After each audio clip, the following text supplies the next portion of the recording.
Hey everyone, it's John Pollock and this is Fight News Now Extra. John Ramdeen and I are going through all of today's headlines, including the official move down to middleweight for Lyoto Machida, Boston City Council resurrects an existing bill, and the Gracie train rolls into the World Series of Fighting.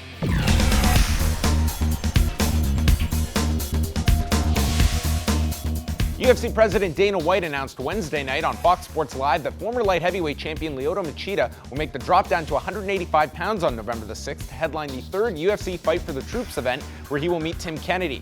Machida is coming off a close decision loss to Phil Davis at UFC 163, while Kennedy made his promotional debut earlier this summer, getting the W over Roger Gracie.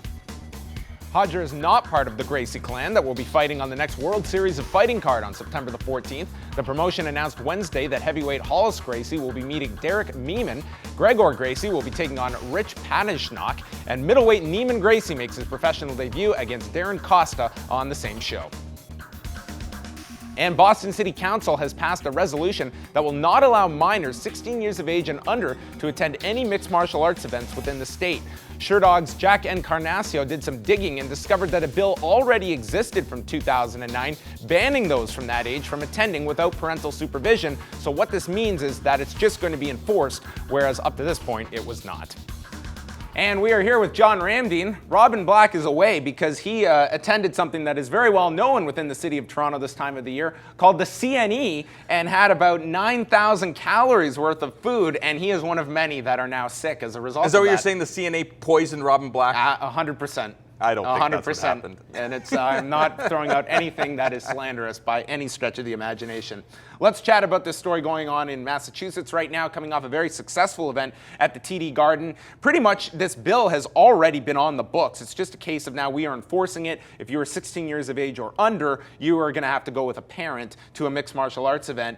I guess wherever you fall under this, it's kind of up to your interpretation. As someone that, when I was 14 years old, I would go with all of my buddies to wrestling events here in Toronto, and especially during the WWF's Attitude Era. I mean, there was stuff on those shows that probably a 14-year-old shouldn't have been going to at that time. Yeah, I would expect so. And a lot of parents, they don't investigate these things. They think it's harmless fun, so on and so forth. And it's just not interesting enough for them to say, oh, there's going to be problematic things that go on at these shows.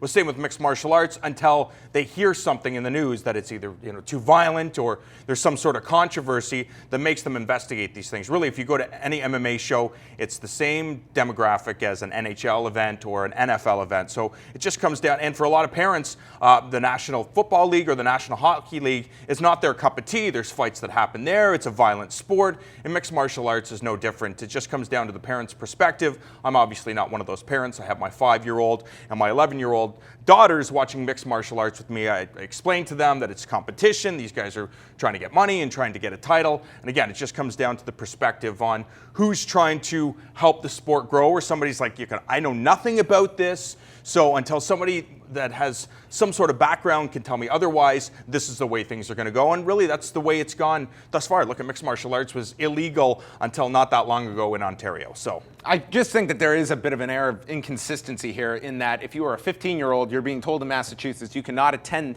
a mixed martial arts event. You can willfully, though, spend your money to go to an NFL game, an NHL game, which there produces lots of violence at some of these games as well. And it's kind of just isolating mixed martial arts here as kind of the dangerous cousin of the mainstream sports. Yeah, well, the reason why is because there's history with those sports, the NFL and the NHL and some of these other, NASCAR. So people know that they're safe because they turn into network television, and they've seen this, the NFL's logo for years and years and years. Of course, the UFC is now on network television, but it's just going to come down to time. And obviously, parents that tune into the sport, they want to make sure that their kids are kind of safe, so to speak. And you can't always guarantee that, because a lot of kids, I was one of these stupid kids who saw what I watched on television and I acted upon it.